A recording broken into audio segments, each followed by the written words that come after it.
Today, we're digging into a pretty radical idea in the art world. What if your vote for the best piece of art was just as important as a professional critic's? Well, that's exactly what ArtPrize is all about. I mean, just picture it for a second. What if an entire city, we're talking its parks, its bridges, office lobbies, even the local laundromat, what if all of it transformed into one massive, sprawling art gallery for 18 straight days? And then, what if in this citywide gallery, there were no stuffy gatekeepers, no secret panels? What if it was just you, and thousands of other people deciding which artist gets to walk away with the grand prize? That's the whole revolutionary idea behind ArtPrize.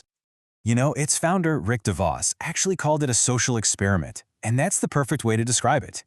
It's this 18-day event where art, artists, and the public all just collide, you know? It gets everyone talking and debating on practically every street corner in Grand Rapids, Michigan. Okay, so you're probably wondering, how in the world does something this massive actually work? Well, you might be surprised by how straightforward the whole thing is. Let's just break it down with the 5 W's. So who can enter? Literally any artist over 18 from anywhere on the planet. And what's on the line? Over $400,000 in prizes, which is huge. When and where does this all happen? It's an 18-day festival every fall packed into 4 square miles of one city. But the why is the most important part. It's all about making art accessible to everyone, getting people talking, and of course, giving a major boost to the local economy. The whole process really just boils down to 4 simple steps. First, artists and venues. And a venue can be anything from a proper museum to your favorite coffee shop. They all sign up online. Then they connect. It's kind of like a matchmaking service for art, where artists find the perfect spot to display their work. Once they're paired up, the art gets installed all over the city. And then comes the fun part, the voting, where both the public and a professional jury get to have their say. And that last step, the voting, that's where things get really interesting. It creates this amazing tension, this dynamic that's really the genius of ArtPrize. It's the people versus the experts. It's a tale of 2 very different kinds of winners. So you have to wonder, right? In a competition this wide open, what kind of art actually wins? Well, it completely depends on who you ask. And ArtPrize has a brilliant solution for this. They award 2 separate grand prizes. One is decided entirely by the public vote, and the other is chosen by a jury of professional critics and curators. And you really can't see this split any clearer than in the 2024 results. The public gave its massive $125,000 prize to a piece called Dynamic Sunset, a huge, absolutely beautiful painting of a sunset over Lake Michigan. Just stunning. Meanwhile, the jury gave its $50,000 prize to The Trauma Project, a really complex conceptual collection of paintings about trauma and healing. 2 completely different works, both celebrated as winners. And if you look back at what the public has picked over the years, man, it is all over the map. We've seen everything from a gigantic tapestry made of woven glass win to an audio installation you experience inside a phone booth.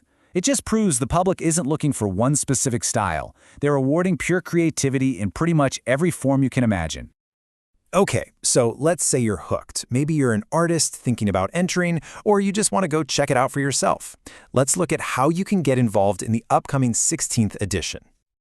All right, if you're thinking about 2026, you might want to pull out your calendar. Here are the dates you need to know.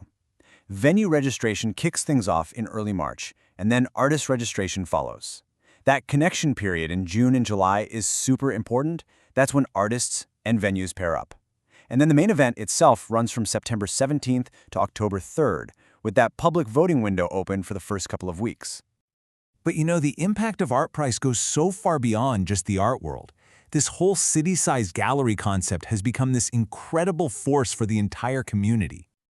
Yeah, it's a cultural festival, for sure. But don't let that fool you. This thing is an absolute economic powerhouse for the whole region. The numbers from the 2024 event alone are pretty mind-blowing.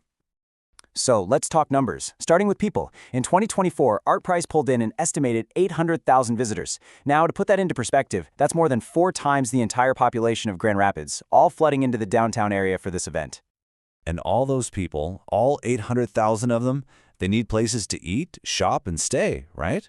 That's why the 2024 event was responsible for supporting 600 local jobs. We're talking baristas, hotel staff, security, retail clerks, you name it, all thanks to the art.